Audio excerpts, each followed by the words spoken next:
Word Balloon is brought to you by the League of Word Balloon Listeners.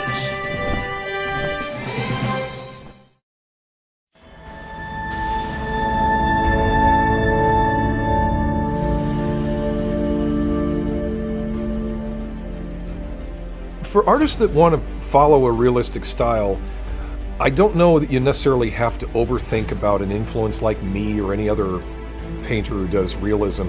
You can certainly get a lot from the pieces that we've done, maybe even imitate some of those compositions, but I think you'll find your own way once you're just studying reality, which is what I would do. I mean, if I'm going to look at people, things, photographs, it's beneficial to start shooting your own if you can get into that.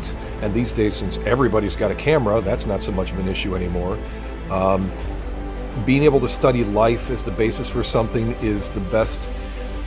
I had the longest problem of thinking I needed to have everybody and every element be perfect before I could use it as a reference source.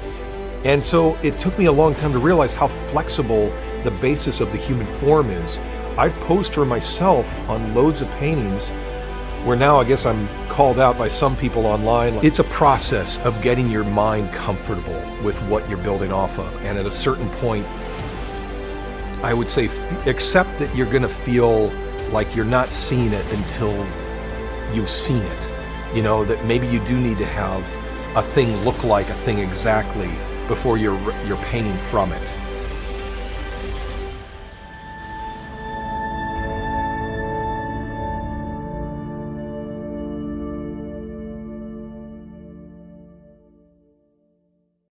The Incredible Hulk will not be presented this evening.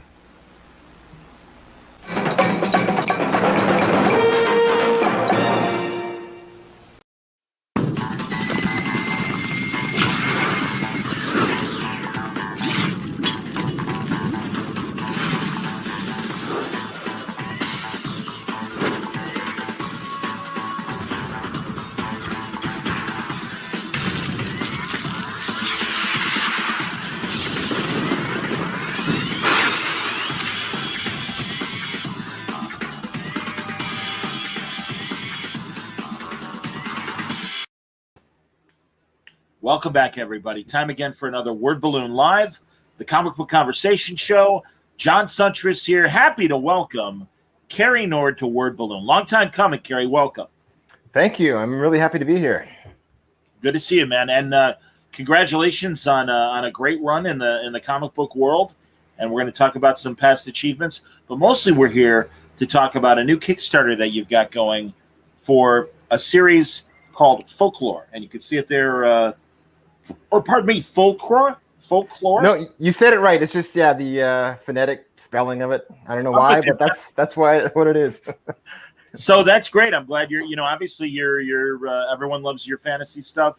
I certainly want to talk about your incredible Conan run, but I'll tell you what. I've actually got a portion of your Kickstarter video, not the whole thing.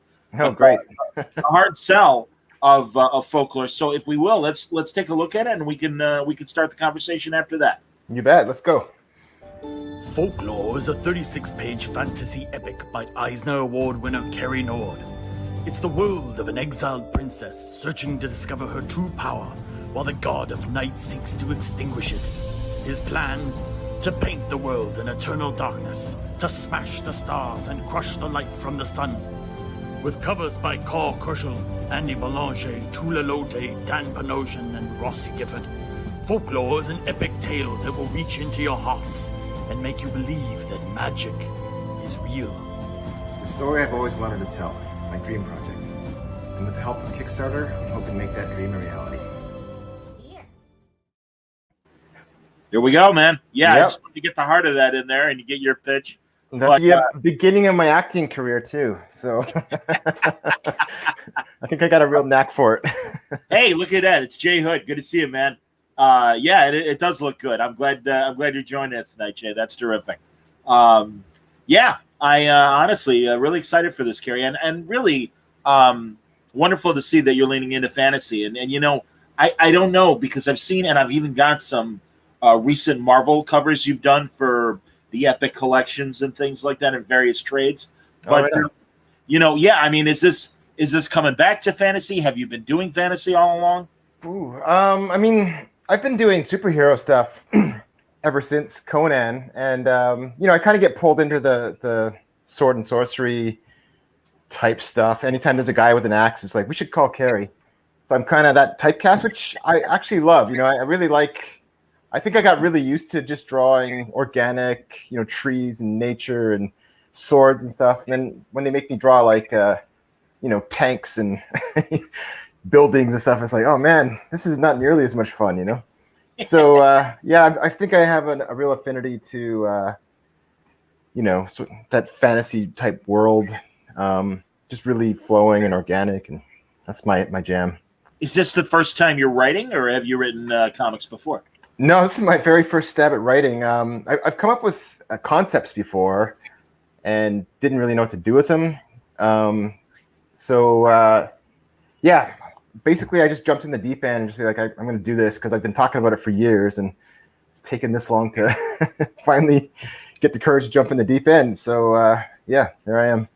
There you go. That's excellent, man. And I'm sure you've been growing up a guy that was reading the Robert Howard stuff and seeing all the great Frazetta covers and God, I'm now people like Brahm and people like that the art and everything. Yeah, absolutely. Well, Frazetta, I don't think it's any secret to anyone that's followed my art, but he was my first major influence. Frazetta came along and just blew my mind. And that's when Image was just. That's when I discovered Frazetta was, Image was just in its heyday, and this was that real Jim Lee, style. And then I saw Frazetta, it was just lush and these muscular men and luscious ladies, and it's like, all right, this stuff's way more, I don't know. There's something about this that I'm interested in. Did you ever get a chance to meet him before he passed? No, I wish, man. I really wish. No. Sure.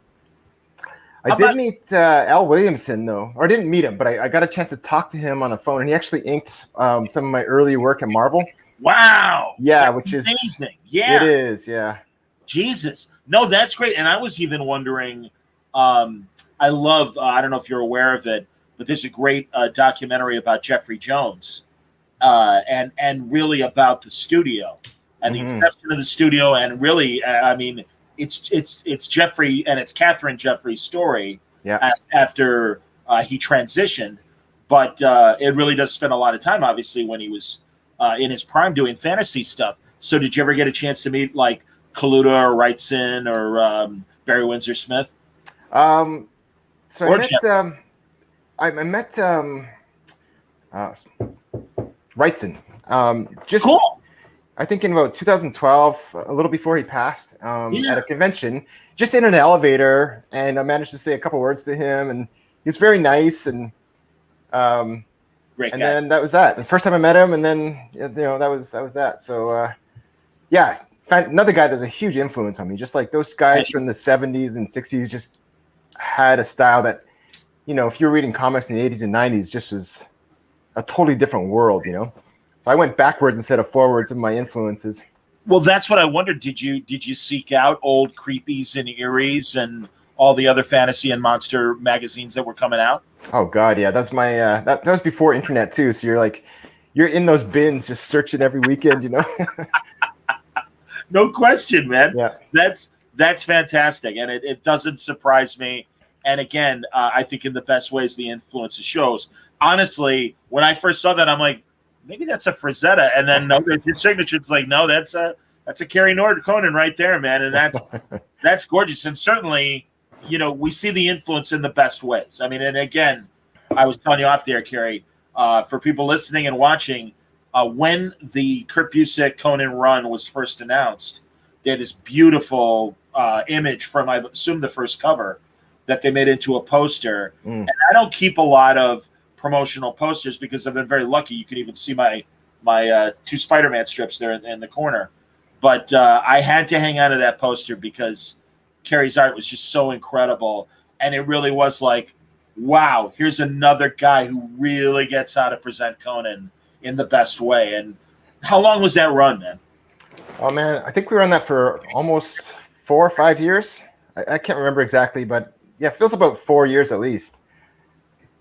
Is that all you want to say about Conan? Would you want to come back to the character? Oh no, we can talk all about Conan you want. Yeah. Oh no, and I appreciate that, but I mean, like now that Marvel has them. Oh, I see.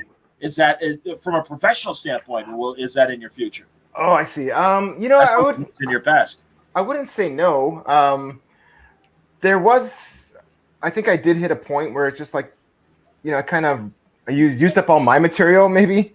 Where it's like I can't figure out another way to draw a guy swinging a sword, with muscles and like the same theme over and over. Oh, sure. No, absolutely. Yeah, but maybe there's more to be said. Like Kurt and I had talked about doing a King Conan story, like the final Conan story one day, and it was like 20 years ago already. We talked about it, so I might be coming up sooner than we think. You never know. Well, that would be great. Yeah.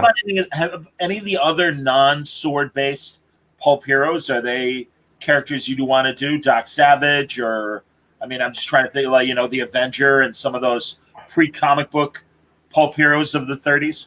I can't say they had any like particular. I think they're all cool, but really for me, I was always more drawn to artists than writers or stories necessarily. You know what I mean? So basically, I was a huge Frazetta fan, and when they gave me the opportunity to draw like naked barbarians, that just poured out of me. So that was just a pure love for that. Trying to do Frazetta basically. Here, Dennis is pumped for Folklore. Any word on on your creator-owned book with James Robinson? I didn't know you were doing some with James. Yeah, we started this thing with Image, and then COVID kind of got in the way. Oh man. Just in terms of like I was like hoping to live off of convention money while I did the book, and then that didn't happen. Shit. So it's still going. James and I talked, and we're happy to keep going. And it's another cool thing. It kind of ties in a way into folklore, which is kind of my interest in myths. And then KIA, it's called with James, is another book about myths, but it's set in like the 21st century or 22nd century or something. So it kind of goes in the future and deals with that. And this folklore goes into the past and kind of explores the same themes, maybe. So.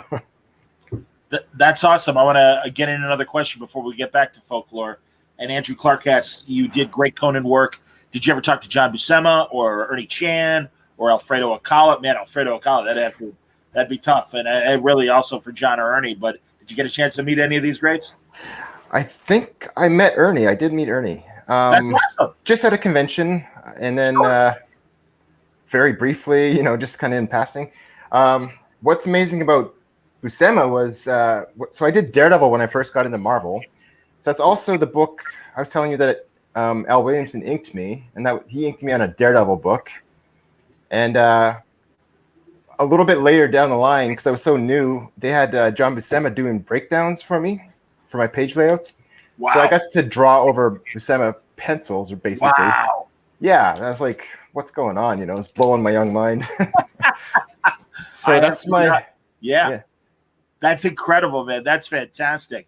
Oh, God, that's funny. Mike Campomoso would be curious to see what you would do with the He-Man characters. I always loved He-Man. Just, who doesn't? Sure. I don't know. It's just such a great property. So fun. I would love to do it, man. That'd be hilarious. It'd be fun. Definitely. And Jay Hood is back and is asking, and we're going to show this because I'm going to show your Kickstarter page in a second, getting back to Folklore. Are the covers all exclusive to the Kickstarter campaign, or So, I think so. Meaning just that you can only get them through the campaign. Yeah, I assume as much. Yeah. Yeah, that's the plan. Okay, that makes sense. Let's go over there. Sam has provided us with the URL for the project, and I'm going to share my screen and jump over there to show people what's going on. Congratulations! I know you've already met your goal, but and then some, which is great. But there's still 2 weeks, and there's still plenty of time to get involved and get it first. So here's the video, and I'm not going to show it again, but that's awesome. And yeah, I do love the fact that this is an adult fantasy book, and I mean that only in that you are free to put whatever you want in the story and in the art. Yeah, exactly. Yeah. I don't think it's going to be anything explicit, but yeah, we're not shying. Well, I'm not shying away from any particular subject matter. So Totally. Well, Yeah. here's one of your covers, yeah, and then we got here's the story, and then is this is also one of your covers. This is beautiful. That's yeah. tell us The about first- the character. Yeah. Sorry, the first one was more of a promo poster, I guess, just to kind of announce that it's coming. So that's what that was. Won't be a I cover. And then the next one, yeah, it's going to be that's the cover for the main cover for the book, I should say. Cool. Yeah. So tell us about the character. Tell us about her. Yeah. So this is basically the story of a young orphan girl, well, woman, young woman, and she is kind of lived her life, with her adoptive family, and towards her 18th birthday, she's starting to exhibit powers. These strange things start happening to her, and people are starting to notice, and it's making life kind of, in the climate, like people aren't liking this. It's in a world where like religion is banned, and like you can't believe in the God. So all of a sudden she's getting all these weird powers, and she's got to figure out how to deal with that, and then how to keep her family out of it, hopefully, and what to do with all this, and where this journey is going to take her. So that's kind of her, the main skeleton of the story. Sure, her journey. Absolutely. Yeah. It's ironic. I don't know if you get. It was Fox Movie Channel yesterday, or maybe on Labor Day. I can't remember which, but they showed Wizards, the great Ralph Bakshi movie, and I would imagine that's an influence. Oh. I don't think I ever even saw that. Wizards. Really? I don't even think I knew it existed.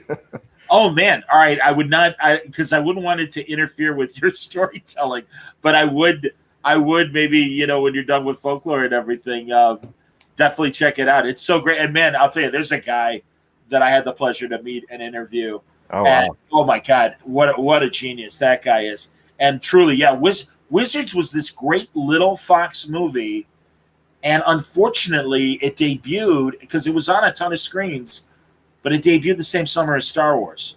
So it got picked off of the screens to make room for Star Wars. But it's this fantastic adult animated show that, again, doesn't go all the way, but it certainly is kind of an R-rated cartoon. Right. But it's in the same milieu, I think, as Folklore. And truly, when I watched your video, I'm like, oh my God, this is great. This is another kind of really cool. Yeah, and it's in that, cool. Heavy metal and like I said, creepy and eerie. And it was made during that creepy and eerie era. I mean, this was made in 77 or whatever. So yeah, right. Very cool. I'm going to check that out. There you go, man. Yeah, hopefully it's not too similar. No, absolutely. We'll find out. No, you're doing good. Absolutely, man. Look at that. That's outstanding. Yeah, it's a Tula Lotte cover. Just like nailed it. Wow. No, that's gorgeous. Jesus. And then I know Andy Belanger is in there. Is that? Oh no, Panosian first. Panosian, yeah, fantastic. Like He's the great. detail that guy puts in, just like makes everything so lush and fantastic. Have you had a chance? Have they invited you to do that drink and draw YouTube show that they do? No, those bastards. Hey man, we got to get man. Let's. I'm gonna lean on Panosian and say, why don't you have Cary Nord on the show? Yeah, we should. I threw him a bone. Where's my bone, Dan? Damn straight, absolutely. No, and truly, that's my point. Is that God, even on that, Dan does these incredible, elaborate illustrations that are just amazing. Oh, I know, man. Yeah, they're classic. Here's Carl. Carl, yeah, that's a Nice. great one too. Just like glowing. Carl is so faceted in terms of his art, and it really, honestly, like Charles, Abominable Charles, and I forget the last name. Christopher. There we go. Yeah, man, that's great webcomic, and it's so different from his comic book stuff, and I love that he does that. Yeah, he's versatile, isn't he? He's just like can do it. He's got another book coming out with. So I don't know if you know or anyone else knows, but we're in a company with Andy Belanger and Carl, and it's called Lethal Comics. And so Andy's got Mother Trucker, which is his book, which is a space wrestling odyssey. And then I've got Folklore, and Carl's coming up with one called Death Transit Tanager, which you can check out for free on his website. Oh. So go check that out. But he's going to be putting that as a I think a Kickstarter later on, if not this year, early next year. That's outstanding, man. This is Belanger's cover, of course. Yeah. Yep. So, oh, that's funny. Kyle Fukumoto recommends another great, actually, for Frazetta, Bakshi, Jerry Conway, and Roy Thomas fantasy movie. It's called Fire and Ice. Yeah, I've definitely seen that one. Okay, there you go. That's cool. Yeah. I love that Frazetta documentary they made, Playing with Fire or Painting with Fire. Yeah. It's amazing. Absolutely. Talk about genius, like just learns to draw with his left side of his body, Totally. My God, seriously, man, like that should be a movie because it really is incredible that for people who don't know, Frazetta had a massive stroke, was normally a right-handed guy, and his doctor is like, hey, man, your talent's in here. Like the hand is just a tool. I really think you can teach yourself how to continue to draw. And at the end, my God, the guy was drawing with his left hand, and they were gorgeous. Yeah, I can't imagine. Also, something about his, I don't know how old he was when he had the stroke, but that's probably old enough for a lot of people to just be like, that's enough. I'm done. I'm going to retire. But he just kept going. He's like, screw it. I got another 10, 15 years. I'm going to learn how to paint with my left side. I assume this is the way it is for you as well in terms of you have to draw. You got to get it out. That's why, unfortunately, another recent stroke victim that sadly has passed, poor Norm Brayfogle.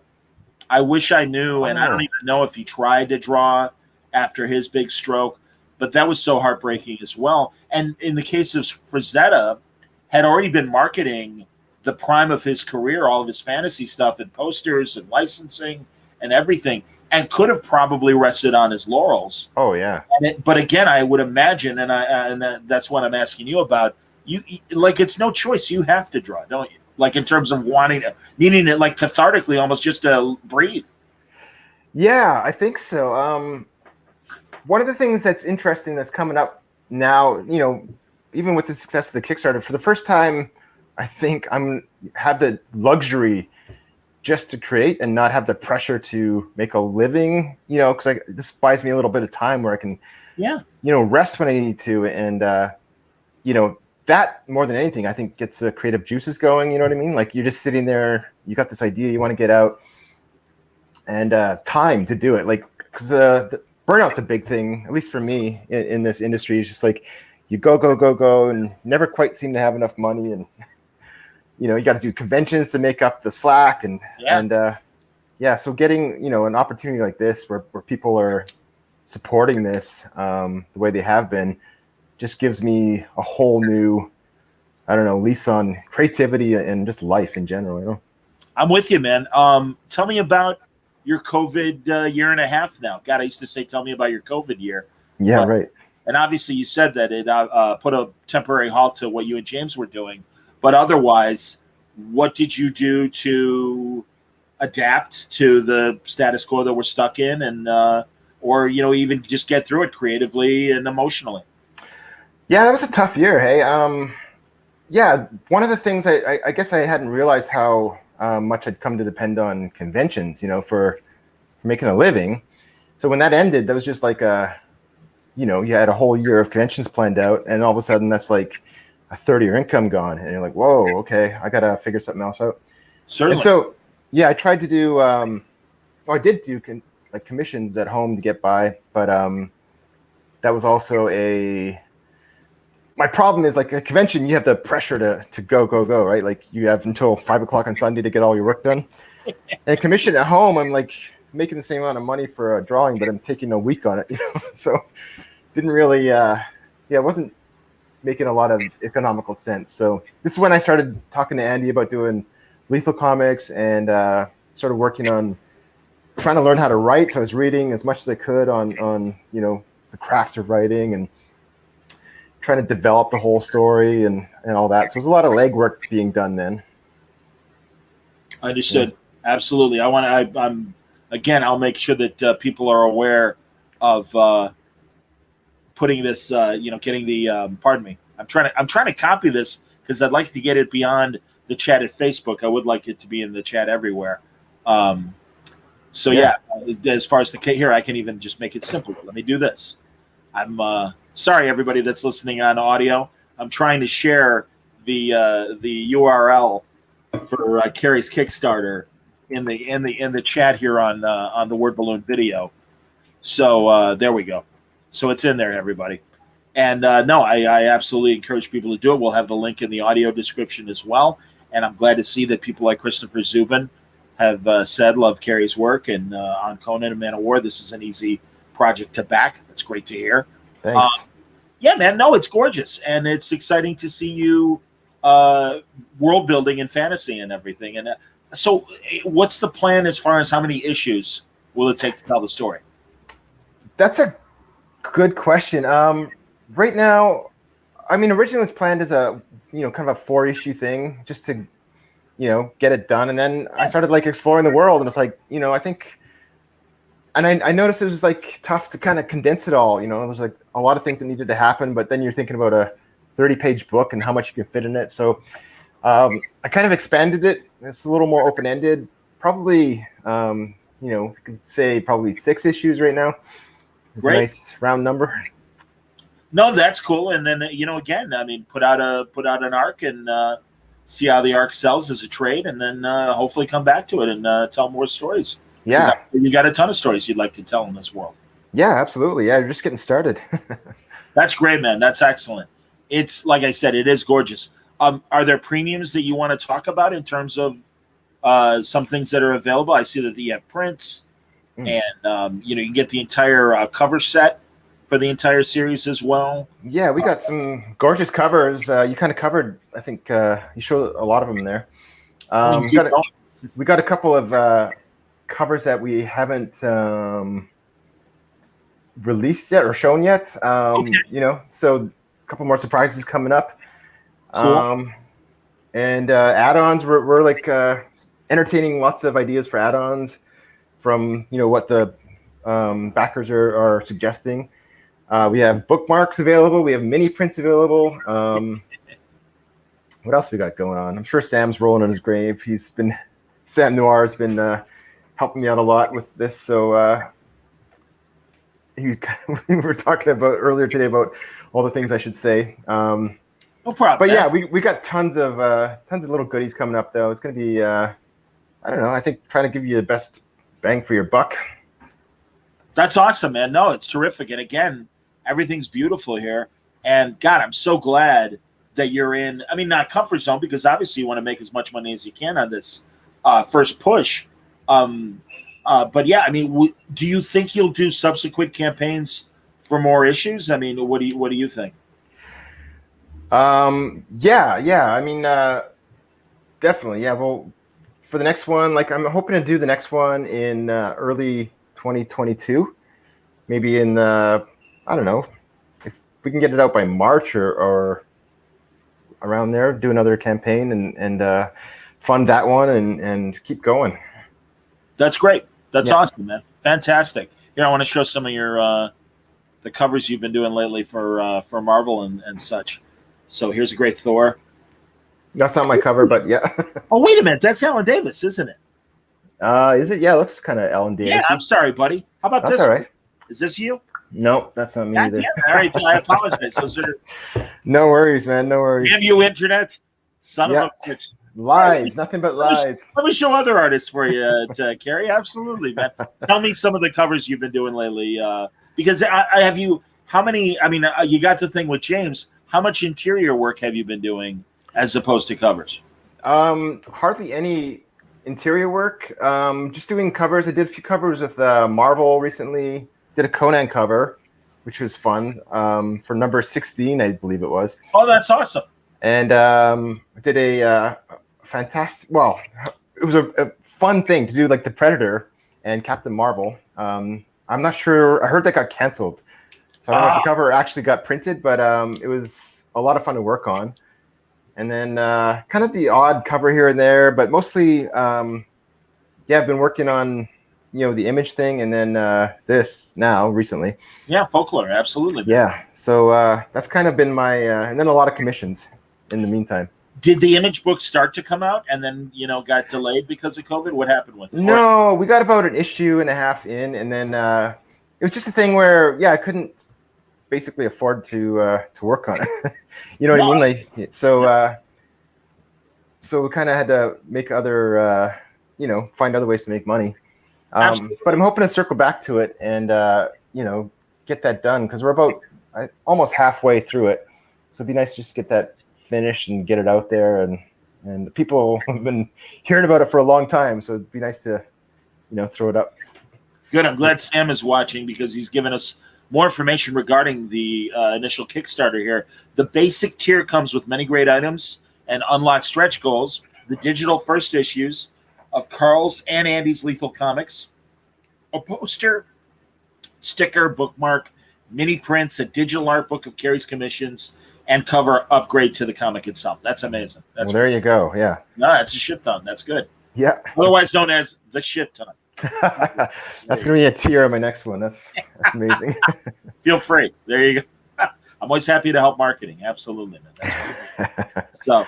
Well, it's great, Cary. Truly, I think it's a terrific start, and I really think the book looks amazing, and I think it's a fun story. And again, I think a lot of your fans are, pre-induced to wanting your stuff and your fantasy stuff.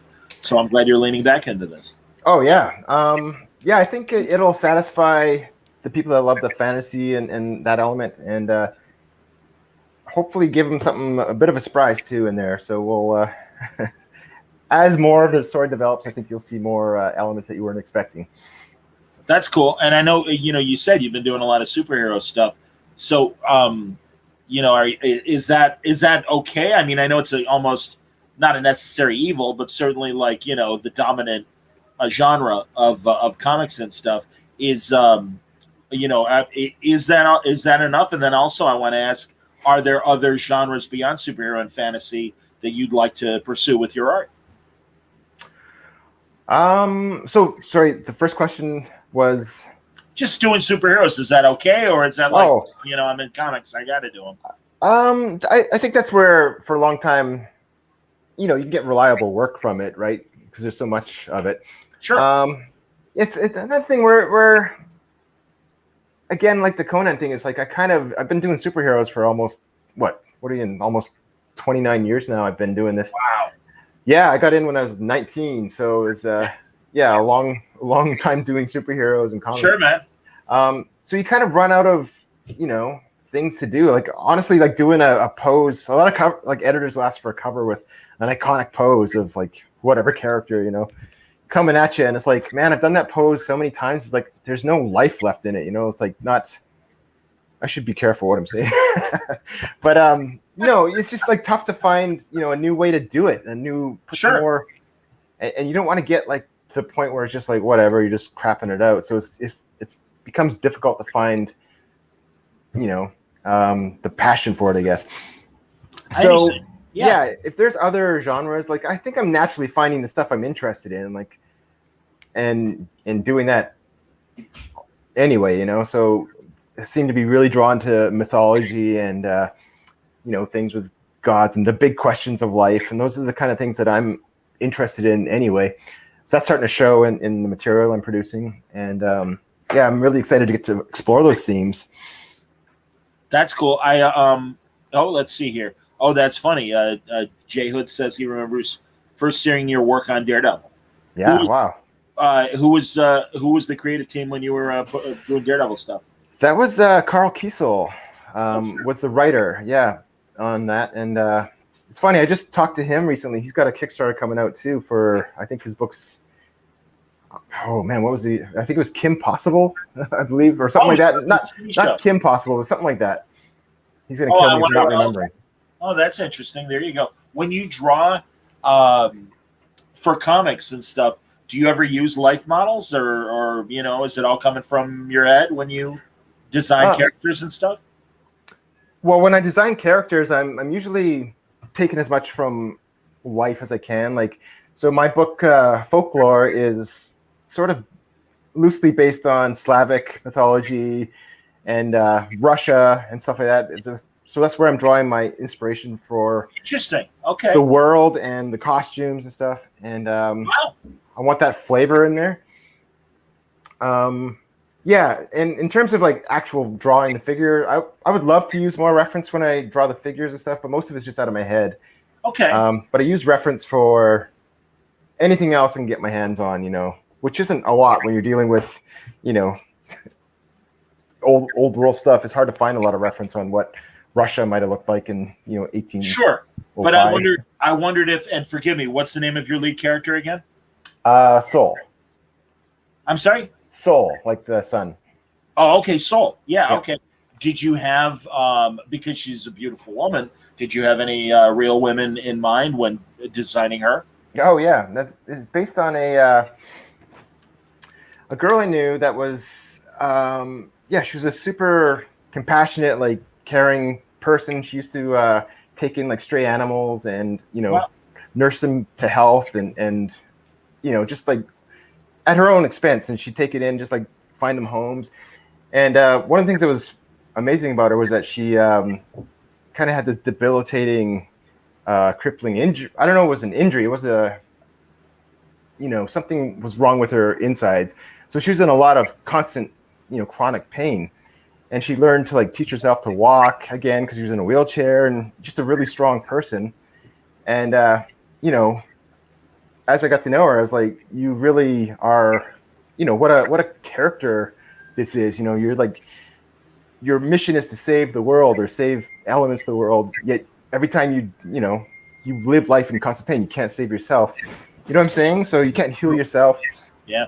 So that was kind of the genesis of the character. So my Soul is basically a character. When she uses her powers, she can't. They cause her pain because she's a goddess, in this body. I shouldn't have said that yet, but anyway. And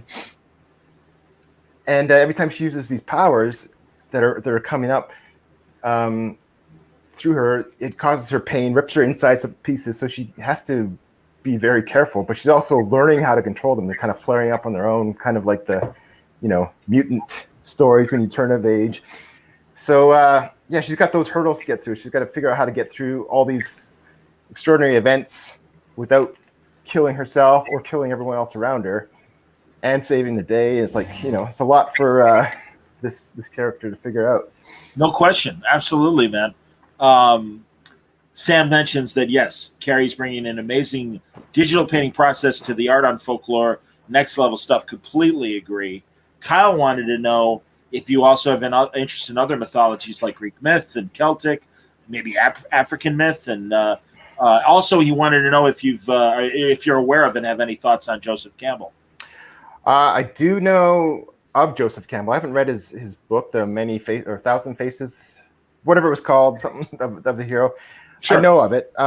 Obviously, I've been reading about the hero's journey, just in terms of storytelling. And as far as like myths go, like, a lot of this I come at as an artist where, I don't necessarily. Most of the time, I'm just looking for like an idea, and find that in myth. So a lot of times I'm just looking at pictures and kind of read a little bit of description and then go on to the next one. So I don't know necessarily a ton about all these myths, but I know a little bit about a lot of myths. Does that make any sense? No, it does. And if anything, I would say, keep your ideas fresh and your own interpretations rather than, I mean, God, I'm Greek. Still, believe me, I've read my share of myths. Right. And, yeah. But it did like open up like, oh, what do the Norse have to say that's different than the Greeks? And truly, yeah, I mean, it's been. I just talked to my buddy Henry Barajas, and he's bringing Aztec mythology into a sword, almost a role playing game kind of scenario, but with this Aztec sort of atmosphere for the story. And it's great. It's like, no, man. I mean, that's the great thing is as we learn more about the world and stuff, we tap into these other mythologies. And there's incredible stories in there in Middle Eastern mythology and African mythology and the like. Absolutely. Yeah. And God, that Aztec world is so rich in imagery. Just as an artist, I'm getting excited about it. So I can imagine what fun he's having, let alone all the, the stories that's kind of one thing that drew me to the Slavic thing, at least, from a Western point of view, is like, I don't know a lot about it, So as I was reading about it and learning about it, it's like, it's like very similar to the Norse mythology, and also has elements of Greek mythology, and it's kind of interesting. It's almost like a mix of both. That's my interpretation, anyway. No, I understand. Yeah, and also, given the step away from organized religion as Russia experienced during the Soviet experiment, you do wonder how much folklore persisted and how much was considered, not cool by the state or whatever. Again, this is, Joe Knucklehead middle-aged American that has no idea what the hell he's talking about. Right. Well, that's one of the themes I'm exploring too in folklore is kind of that message, because in the world, like, religion has been banned, or worshiping the gods has been banned, right? So it sucks to find yourself, I'm a god in this world. It's like, I guess I'm, the bad guy. I'm on the run.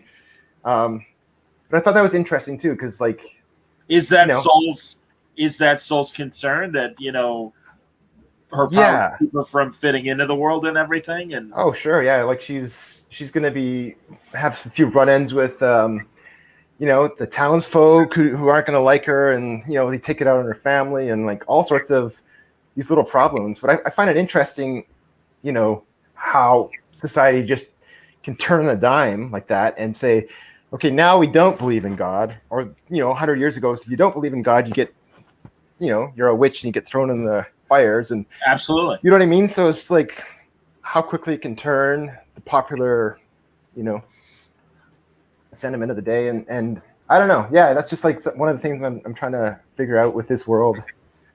I always, as a Thor fan and reader, I always wish there were more Earthbound stories where, from old Nordic people that still want to believe and treat him like a god, and also those who question it and almost question his presenting himself as a god. Right. Yeah. So no, I think there are some really interesting psychological questions to kind of explore. Yeah, it's one thing to have like a superhero, right? Like, but to think that this is something that people worshipped, or even at one time worshipped, right? Much different than a superhero, right? No question. That's one of the elements of the Ultimates that I love that Mark Miller brought, where when they presented Thor, he was kind of a new age guru who claimed to be the god of thunder, and it's like, yeah, right, that's his shtick. And then every now and then, some of the Nordic magic would show up, and they'd be like, "Oh, all right, maybe exactly, maybe he's not full of shit. I don't know." Yeah, right. I can't take my eyes off his abs. That's all. That would mess with you, right? Like, because if someone said Christ came back to Earth, right, and he's walking around, everyone would be like, "Yeah, right. This is a bunch of crap." And then you see him walk on water or something. Guy, they several interesting movies and miniseries have kind of explored that question of what would happen if he suddenly showed up. As he said, yeah. You're a little late, sir. Yeah. I mean, I'm in no rush for Armageddon. Don't get me wrong, but Yeah. Yeah, it's interesting stuff. I love it. Absolutely, man. Have you been watching the recent, genre fiction fair that we're getting on TV and film? And any opinions on Marvel movies, DC movies, television? It's an animation. Honestly, I think I stopped with the Marvel stuff after the big, Thors and Infinity Wars and all that. I just kind of hit my limit with superhero movies. Sure. But I haven't really been following anything. I watched a little bit of WandaVision, but that was a little bit too weird for me. I understand. How about more mythological movies like 300 and the attempts to kind of show, the Spartacus TV show or anything like that, any kind of sword and sandal stuff they've been doing lately? I've been watching a lot of that stuff. Did you see Barbarians recently? That was great. Tell me about it. No, please. Oh, that was it was a mini series, I think. Well, I don't know if it's a mini series. It's a series, like a TV show. I don't know who the actors were or anything, but it's just like a great little series. It's sort of, I think, basically the Romans meeting Germanic tribes when they were like going into Germany and stuff. Cool. And just a great little, kind of one of these things that just kind of sparks some inspiration. It was very well done. Yeah, I hear you, man. No, and word balloon listeners, forgive me, but I got to tell Cary my 300 story. My aunt, who really was my surrogate mother, when she was in her late 80s, when 300 came out, we're Greek. Oh yeah. And apparently our family does go back. They believe that the family goes back to the Spartan times and stuff. It can really Wow. Well, that's the word. I'll take it. Our people came from Sparta, and it's like, okay. Anyway, the movie comes out, 300, and she was great because she really was like this little battle axe of a woman. And she's like, hey, I want to see that 300 movie. And I'm like, are you sure? She's like, yeah. And I'm like,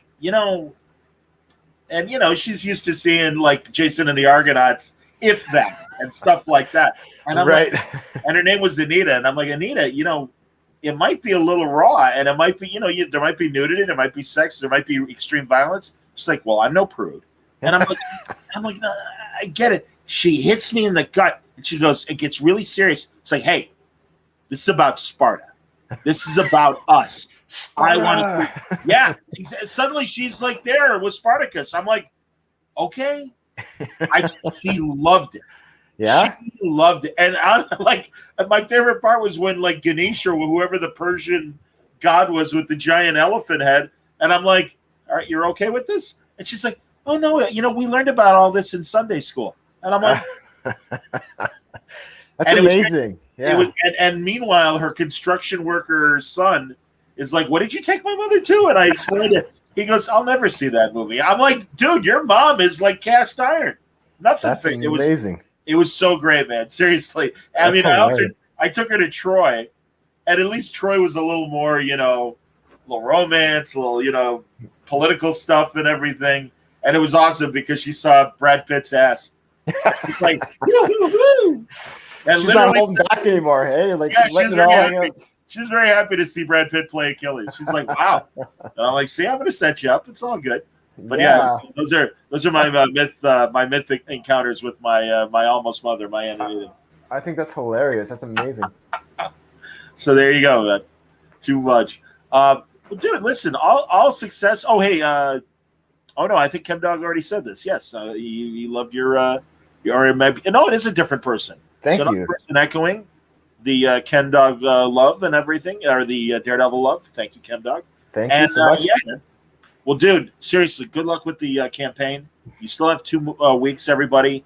And here, I will once again put it on the screen, but the URL is here in the chat, so you can find it if you're watching this after the fact, and then also the audio will have in the description a link to the Kickstarter campaign as well for Folklore, a new jam, all from Cary Nord, written and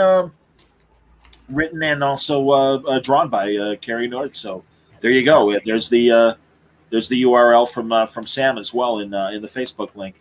So awesome. Everybody should check this out. But dude, no, real pleasure meeting you, and please come back when you got something new. You bet, John. Thank you so much for having me. My pleasure, dude. Absolutely. Cary Nord, everybody. It's Wednesday. Yes, I got it. It's Wednesday. Yeah, I was gonna say the holiday's screwing me up. We're going to move our next episode of Kinescope, which is our look at the early days of live television that I do with Gabe Hardman and Jeff Parker and Ian Brill, among others. Our next episode, we're going to be looking at The Night That Panicked America, which was a television look at the Orson Welles War of the Worlds broadcast that scared the hell out of a lot of people. And they did a teleplay of it in the 50s. We're going to take a look at that, and also the 1970s television movie that was the second reboot of that television play of the event. And that's going to be on Kinescope on Sunday. It's Star Trek Day. Andy, pardon me, Sam, Cary, are you a Star Trek fan?